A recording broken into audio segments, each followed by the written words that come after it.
Hello and welcome to Xenium.Live on this Tuesday lunchtime. Lunchtime throughout the country is always a good time because you get to eat, and as you can tell, I like eating. I'm your host, Scotty North, and I'm joined by, rejoined, he's visiting again. He's put on the suit of armour, and come again for another slander from me today by our special guest, and who I'm told researches property 25 hours a day. I don't know how that's possible, but that he seems to do that. And that at Christmas time, his favourite gift for his family and friends is his cheapie with prospects report. I'm talking about none other than the creator of hotspotting.com.au, Terry Ryder. Welcome, Terry. How are you going? Well, I was going okay until that introduction, Scott, but I'll recover quickly and move on. Yes, Yeah. I'm well. I'm well personally, but I'm also well with what I do professionally because, as you know, there are so many strong markets that are pumping energetically around the country that we're being kept very, very busy with demand from customers of various sorts. So we're busy for the right reasons in real estate research at the moment. No, that's good to hear. And look, the topic that you and I discussed, we're going to talk about today, that you've termed, and we touched on it on the last time we chatted, was the exodus to affordable lifestyle. So that was one of your four great big indicators, and the big things we talked about in the last, our last show. But this one is especially important. I think it's a big one, and I think it's part of a demographic trend change that I Yeah. looked into a bit more after you brought it up. Mate, tell us, we're going to dig deep into that today. So tell us why you think this is happening, how did you come past the information, and what it means for people in the property space. Yeah. So last time we talked about what I saw as the four major influences on property market around the country, the four drivers of growth, and this was one of them, but I think it's the big one. I think what I call the exodus to affordable lifestyle is the most significant trend in real estate in the 21st century so far. We're 20 years into the century, and we haven't had a trend this powerful to date. It's been underway for a while. It's basically, it involves people for various reasons deciding to get out of the big cities and move to either the fringes of those cities or beyond the metropolitan area boundaries into country areas, into regional areas, be they hill change or sea change areas. This trend's been underway for a few years. It was driven partly by affordability, increasingly driven by desire and an ability for people to work remotely through technology. And it's been recently enhanced and exacerbated by the pandemic, the lockdown periods, and which has alerted more and more people to the possibilities of working from home.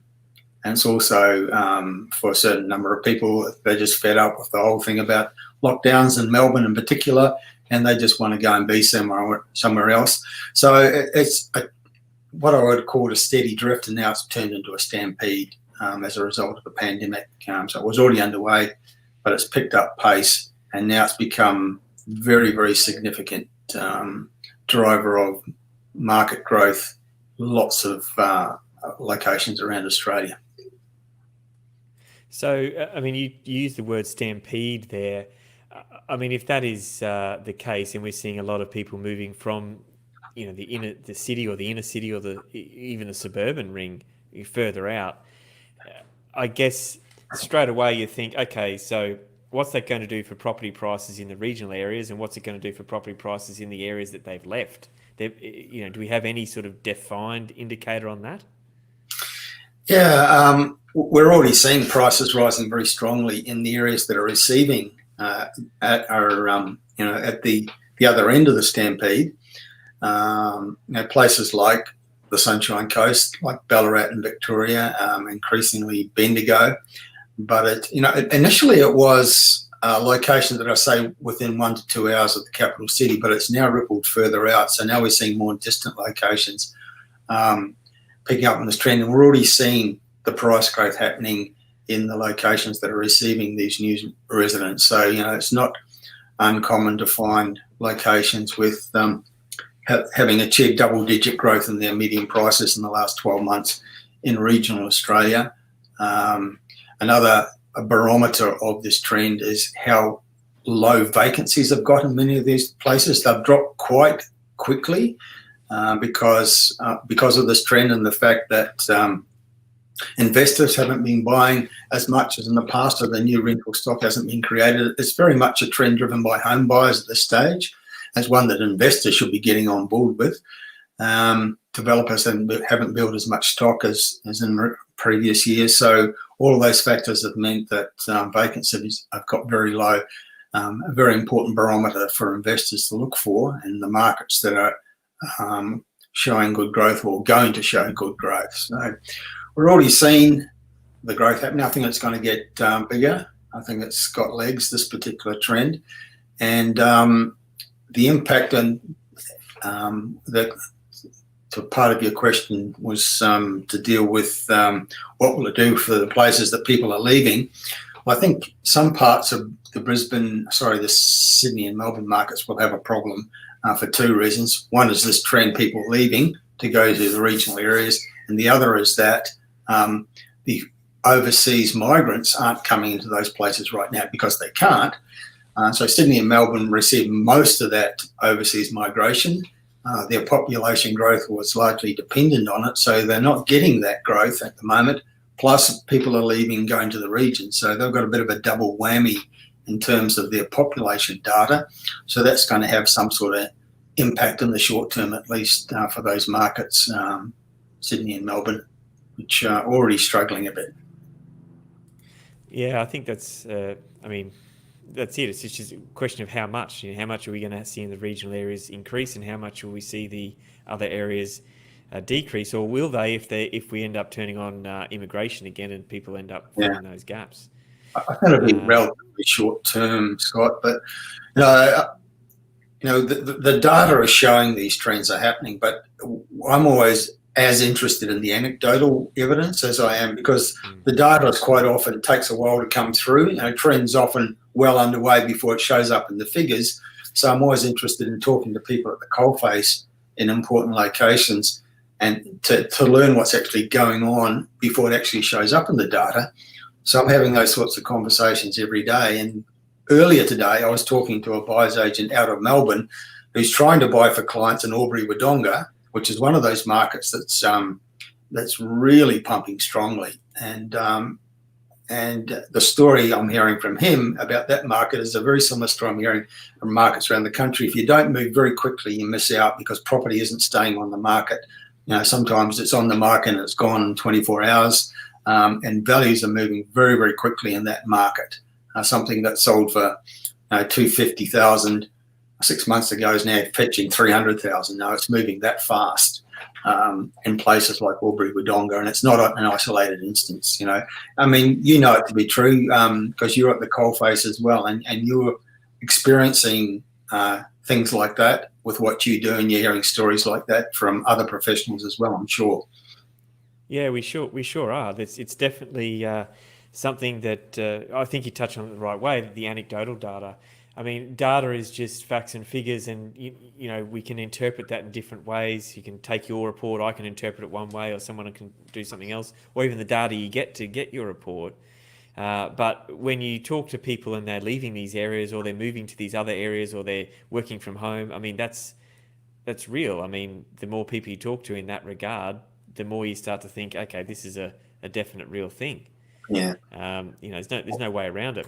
Hey, Terry, we've got a couple of people stopping in to say g'day from LinkedIn. Dimitro says hi. And we've got a question here in relation to what you were talking about with Melbourne. Would you advise anyone buy property in Melbourne right now, or is it best to wait? Investment property they're talking about, not owner occupied. Yeah. Melbourne's interesting because, you would, let me go back a step. I think that that this pandemic period has been the best possible advertisement for residential real estate as an investment class. I mean, it's refused to buckle. It's showed incredible strength through this period.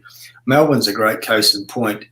Everything's been against the Melbourne market. If ever a market was going to buckle, Melbourne would be it, because it's had not one but two lockdown periods, 2 periods in which auctions couldn't happen in the normal way, open houses couldn't happen, and yet we haven't seen any significant evidence of prices falling. In fact, there are areas of Melbourne where prices are actually still rising despite everything, because we were updating some of our individual reports in different parts of Melbourne this week, and there's some precincts that are still delivering price growth. They're still managing to keep their vacancies quite low, despite the demand that's been taken out of the market by the lockdowns and the closure of universities and all that.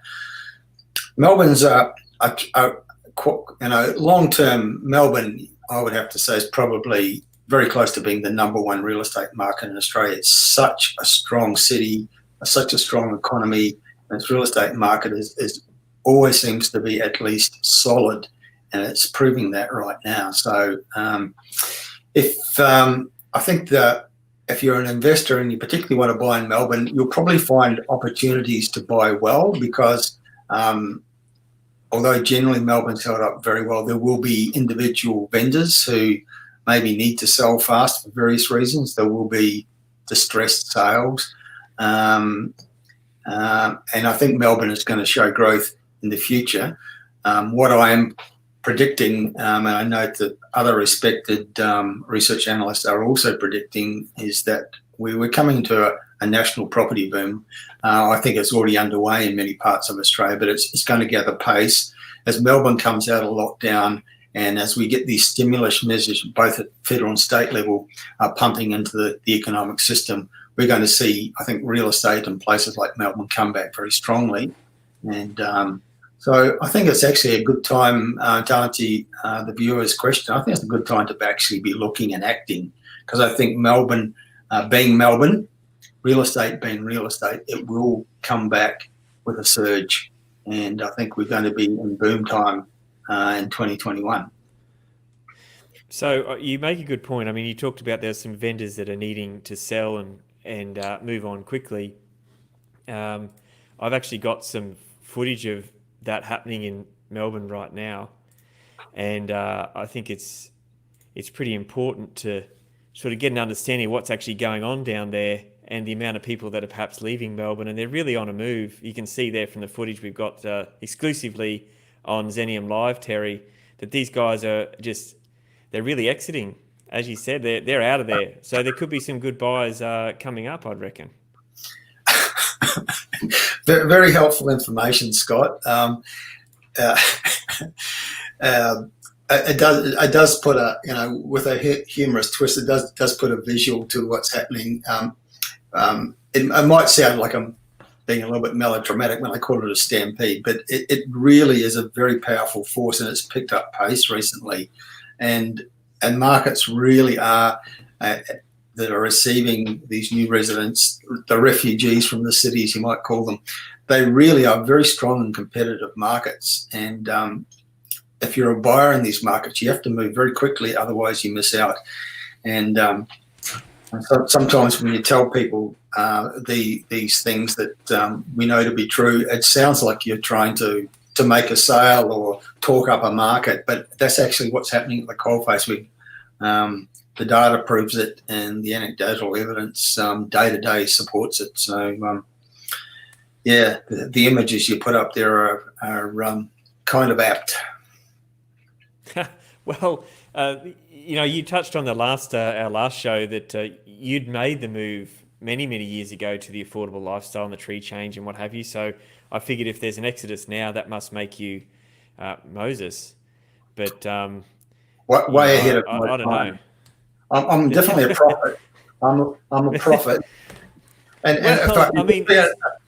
if I could just figure out how to profit from being a prophet, I'd be a made man. You're doing okay. Well, it's better than being called Methuselah. That's that was the other name that I had down here, but I won't say that, Terry. That's fine. But I think you did touch on a really good point in that. What are these people doing? If we're talking about investment, how are we going to capitalise on this moving forward? And I know that a few years ago now, I'd had an idea, and it was revived earlier this year with a good friend of mine, and he approached you and said, Terry, what happens with all these people who buy your reports? These investors, where do they, they buy your reports for these locations. How do they buy where they buy? Yeah. And I guess the question from your perspective, the answer was what? What is the answer to that? Because it's why we have a panel of partners. More broadly, people buy our reports, and that helps them decide where they want to buy. But then they have a need for other services. They come back to us and say, okay, we know we want to buy, but we need help with finance. So we need maybe a buyer's agent to help us find the right property because we've got really busy lives. We don't have time. Who would you recommend? So I created a panel of partners of people I am happy to recommend. Some of them are buyer's agencies. Some of them are mortgage brokers. There's a law firm that has expertise in all things to do with real estate. And the most recent entry to our panel of partners is the venture you're referring to, which is Property Hotspot, which is something you've started with your friend that you referred to help people source good quality new properties in hotspot locations. And the part that I play in that is that Property Hotspot will only provide product in locations that we recommend. So the location has to be in one of our top 5 or top 10 hotspots report before product is eligible to be provided to the Property Hotspot client. So it has to be in one of our hotspots that we recommend, that's in our reports. Otherwise, the business won't deal with any other locations other than those that we recommend. Yeah, that's right. And look, it was an amalgam, I guess, of the standards that you have in terms of your reporting. I'd been a buyer's agent for 16 years, and predominantly a lot of our work is established property. It wasn't so much new property. And I kind of jokingly said many years ago, I'm only going to sell a new property if it's in a hotspot location, which is why many years ago I registered that domain name and all that sort of stuff. And when the opportunity came to overlay your reports with those sort of principles that we have on sourcing the right buyers and the right builders and what have you, then I sort of jumped at that because I think there's a real need for people that say, okay, we're going to buy based on the data and by someone with a credible source like Terry. And then, but I'm still in New South Wales or I'm in WA. How do I buy in one of these locations somewhere else in Australia? Well, that's what we do at Property Hotspot. That's what we put the team together to do. And I think it's a pretty good marriage. Yeah, I do too. It's because I'm familiar with the work that we do. There's a lot of people out there trying to sell product to investors, but that for some of them they don't really care too much about the location in which it sits. And there's a lot of like new estates being built out on the fringes of areas of cities, which we certainly wouldn't recommend as hotspots because they're new growth areas, but there's no infrastructure there. You have to ask the question, what's driving growth there? So it's really important for investors that like the idea of having a new property rather than an established one. And there's plenty of reasons why buying new is a good idea for particular investors. It's really important that product exists in a location that's going to show good capital growth. Therefore, as an area that we've identified with all the criteria that we use as a hotspot. Yeah, I'm pretty excited about it, to be honest. As I said, it was a long time coming, and taking those things that we've done over the years in terms of interacting with buyers and the things that we know that the investors want in their investment property, be it new or established, and then to be able to create that from scratch with this new, concept with you, I was all in. So I'm pretty happy to put my name behind Property Hotspot in the service that we deliver. That's for sure. Yeah, and it's not a coincidence that the locations that have that have shown up early in the life of property hotspot where the product is already sourced are locations that are a natural fit for this trend we're talking about. The one that I think is the strongest to emerge in Australia anytime in the 21st century, the exodus to affordable lifestyle.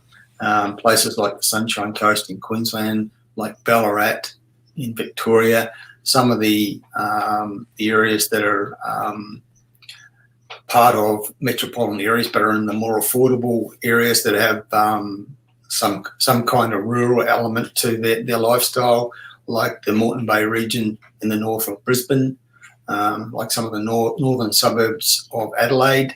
They all tick the boxes for this particular trend. Very affordable lifestyle elements, and so they're attracting demand from people moving from the central city, and so they fit that trend particularly well, I think. Yeah, I think that when the location is so important when you go to buy, and the ability to forecast and overlay those future infrastructure spendings and all that sort of thing is really just being able to capture that privately through my investment is what's happening in the public spending is just so important. So for everyone who wants to have an understanding of this, at Property Hotspot, the service is only providing property in the top 10 locations that Terry identifies. So that's it. So there's nothing outside of that. There's no sort of blurring of the lines, etc., etc. It's legitimately in these locations. There's property provided if we can provide it in such a manner that meets our criteria.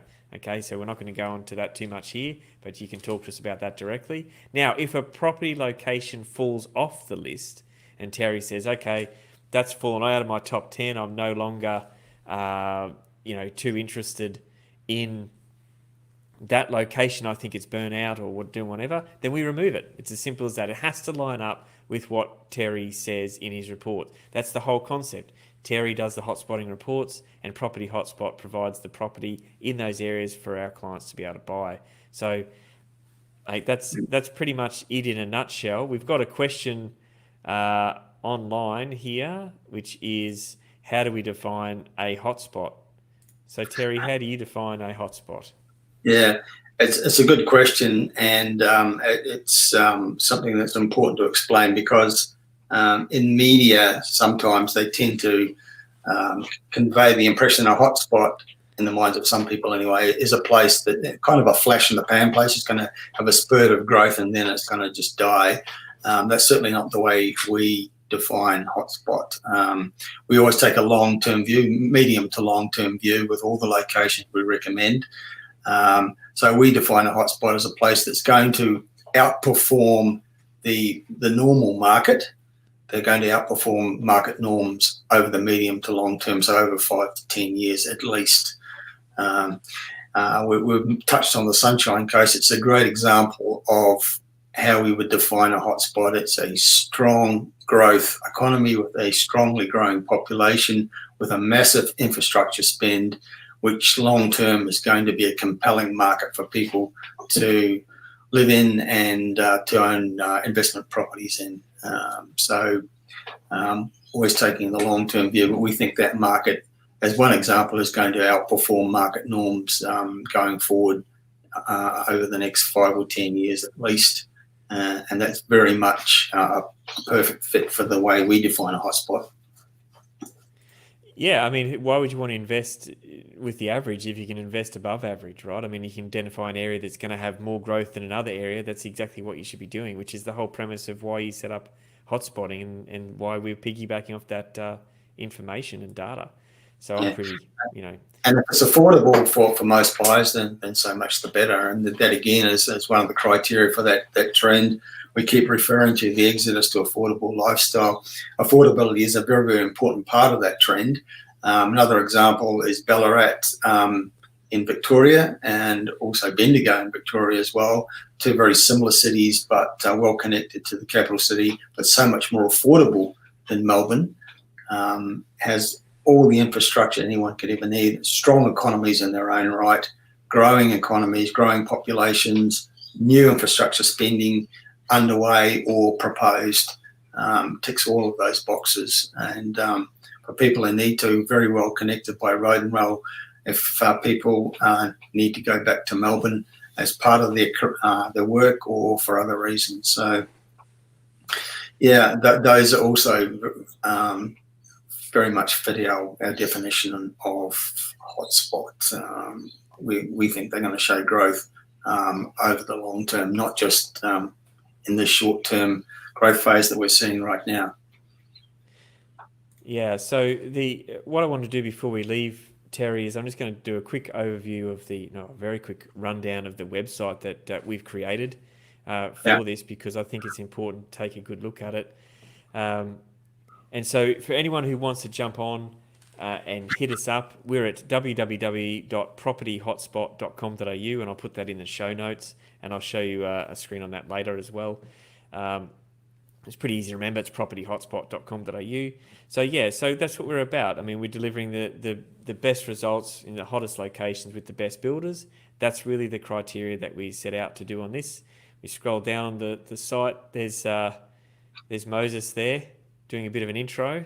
So there you go. You can click on Terry on his head and get him to talk to you. It's very interactive, this website. It's good, but we're pretty serious about that. I mean, Terry, on that video, which we're not going to show here, but people can look at, I mean, you go through, why this is created and why, the part that you're involved with, and expand on a few things that we talked about today. We've got our hotspotting explained. And then really the main process that we do to make it easy for everyone, right? So we got our reports from Terry. We've got our internal process on how we integrate the data we get from Terry with the other sort of the location specific within the location data that we need to do. Like, it's okay to say Sunshine Coast is a good place to buy, which is what Terry's number one pick is. But, even in that location, there's better locations than not, right? Do you want to live next door to a garbage tip, or do you want to live in walking distance to a school? So there's those sort of things there that we need to look at. We go through the investigation process with the builders and compile the packages, and then we bring it all together to an outcome for you, right? So it's a very, very simple process. We take the data from Terry, we screen and appoint the builders from our panel of partners that will have to get on the panel of partners in the first place. We've got pretty strict criteria on that, and we then package together something specific for you. And then we've got testimonials as well. But if you want to hit us up on the contact, you can contact us on this form here, and also on the main page there. But once again, before we leave, Terry, just to reiterate what you're saying, we have got some example properties up there. Some of them are sold because, as you said, things are moving exceptionally quickly at the moment. Builders will say, yeah, we've tied up this block and you guys can have it. We can have it for like a week or 3 days or whatever. And then it's gone, right? It's just gone. So it's going on there. And it sounds like a sales pitch, I know, but from someone who tries to go and get land on a daily basis, it's pretty crazy in these hot locations at the moment. It really is. And it's probably a topic for a whole nother show altogether, right? So so we've got Sunshine Coast, Moreton Shire, that one's just sold. Same thing, North Brisbane. A few on here from Sunshine Coast and Moreton. We've got the Western Corridor, which is the one that you always talk about, Terry, out there. And we've got Sunshine Coast again. We've got Adelaide. So that's down that way, down South Australia. And then we come down, we've got Ballarat as well. So as you can see, they're only properties in the locations that Terry's talked about in his top 10 report. You got anything to add to that, Terry? Yeah, I think it's you can't overemphasize the importance of getting the location right. Great product is one thing, but it doesn't need to be in the right location to give investors the best chance of getting the best capital growth in competition with other markets. And so we apply our criteria. We select the locations for our top 5 and top 10 hotspots reports based on the strength of economies, the demographics, We have a big emphasis on infrastructure, both existing and new infrastructure. I think that's going to be increasingly important going forward. I think it's going to be a driver of growth in Australia more than ever before, because we're coming out of an induced recession with state and federal governments determined to have an infrastructure-led economic recovery, and that's going to continue to pump up property markets and the sorts of locations that we're highlighting today, and which are featuring with the new product on the Property Hotspot website. Yeah, look, that's right, Terry. It's all about location and the quality of the outcome for the client, which is what we're focused on. And just to leave everyone there, to put the details on the screen, we got there the website propertyhotspot.com.au. For those that are listening, it's www.propertyhotspot.com.au. You can call us on 1300 66 7789 and hit us up on email hello@propertyhotspot.com.au. Terry, thank you. I enjoyed your chatting today about the exodus to affordable lifestyle, and also your involvement in providing the data for us at Property Hotspot. Appreciate it very much. You're most welcome. Always happy to talk about real estate, and particularly that trend, which, as I say, I'm very excited about, because we just haven't seen a trend so powerful in Australian real estate for a long time.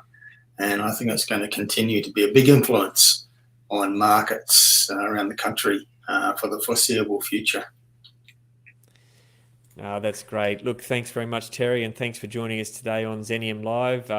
And Terry might be back if he hasn't been too bruised and battered with the comments today from namely myself, really. But thanks for all those who stopped by and added questions and comments on the screen. Appreciate that. Make sure you do hit us up if you've got any questions. You can go to hello@Xenium.Live to give us feedback and questions, comments, etc. For those that are listening. And thank you to everyone watching today, and of course on our Xenium.Live podcast. I am Scotty North, and today we're talking all things money, finance and property with the Oracle of Information, Mr. Terry Ryder from hotspotting.com.au, and you have been watching Xenium Live.